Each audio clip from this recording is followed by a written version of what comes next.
আসসালামু আলাইকুম রহমতুল্লাহ। দেশ এবং দেশের বাইরে যে যেখান থেকে এই মুহূর্তে আমার চ্যানেল দেখছেন সকলকে প্রীতি ও শুভেচ্ছা জানিয়ে আজকের ভিডিও শুরু করছি। আশা করি সকলেই ভালো আছেন।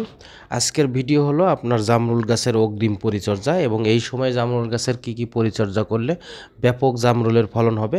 আমার চ্যানেল যারা নিয়মিত দেখেন তারা অবশ্যই দেখেছেন গত বছর এই জামরুল গাছে কি পরিমাণ ফলন হয়েছিল, একদম পাতার চেয়ে বেশি জামরুল হয়েছিল। তাই আগামীতে এরকম ভালো জামরুলের ফলন পেতে এই কয়েকটি পরিচর্যা অবশ্যই আপনাদের করতে হবে। প্রথম পরিচর্যা হলো শীতের এই সময় পাতা ঝরে দেওয়ার সুযোগ দিতে হবে, অর্থাৎ গাছকে কিছু পরিমাণ কষ্ট দিতে হবে।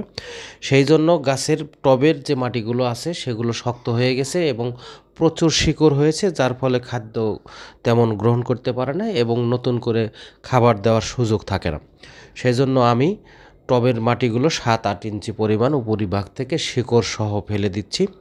এখন এই 7-8 ইঞ্চি পরিমাণ কিছু উপকরণ দিয়ে ভরে দিব, তাই ভিডিওটি শেষ পর্যন্ত দেখতে থাকুন। আর আমার চ্যানেলে যারা নতুন অবশ্যই আমার চ্যানেলটি সাবস্ক্রাইব করবেন। প্রথমত ফাঁকা জায়গাটুকু আপনারা বিভিন্ন পাতা দিয়ে ভরে দিতে পারেন এবং এই সময়ে কোনো রকম পানি দেওয়া যাবে না। 3-4 দিন কোনো রকম পানি না দিয়ে সেখানে তরকারির খোসা, বিভিন্ন রান্নাঘরের আবর্জনা দিয়ে ভরে দিতে হবে, যেগুলো পচে যায় সহজে সেগুলো দিয়ে ভরে দিতে হবে।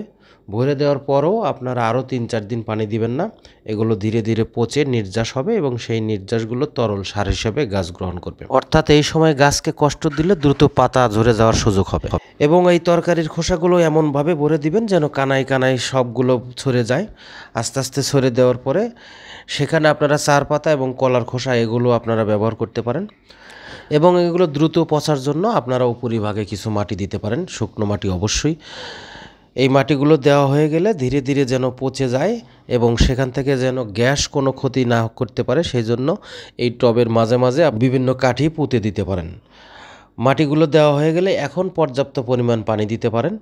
গাছটি অবশ্যই এই কয়েকদিনে নুয়ে পড়েছে একটু একটু, আপনারা এখন পর্যাপ্ত পরিমাণ পানি দিবেন যেন দ্রুত পচে যায়। এই জিনিসগুলো ধীরে ধীরে পচে যাবে এবং টবের উপরিভাগে কিছু জায়গা খালি হবে। আরও 2টি জিনিস দিয়ে ভরে দিতে পারেন, যেটি মাটির উর্বর শক্তি বৃদ্ধি পাবে এবং প্রচুর কেঁচো হবে, নতুন নতুন শিকড় হবে, গাছের মাটির উর্বর শক্তি আরও বৃদ্ধি হবে। যে সেই জিনিস দুটি হলো চা পাতা এবং কলার খোসা। চা পাতা এবং কলার খোসা একসঙ্গে মিশালে মাটির প্রচুর পুষ্টিগুণ বেড়ে যায় এবং গাছের দ্রুত বৃদ্ধির জন্য এবং দ্রুত ফলনের জন্য এই চা পাতা এবং কলার খোসা অত্যন্ত কাজে লাগে। তো এই ছিল আজকের ভিডিও। পরবর্তী ভিডিওতেও অন্য কোনো বিষয় এবং এই জামরুল গাছের কেমন ফলন হয়েছে সেই বিষয় আপনাদের সঙ্গে শেয়ার করব। সেই পর্যন্ত সকলেই ভালো থাকবেন। আল্লাহ হাফেজ।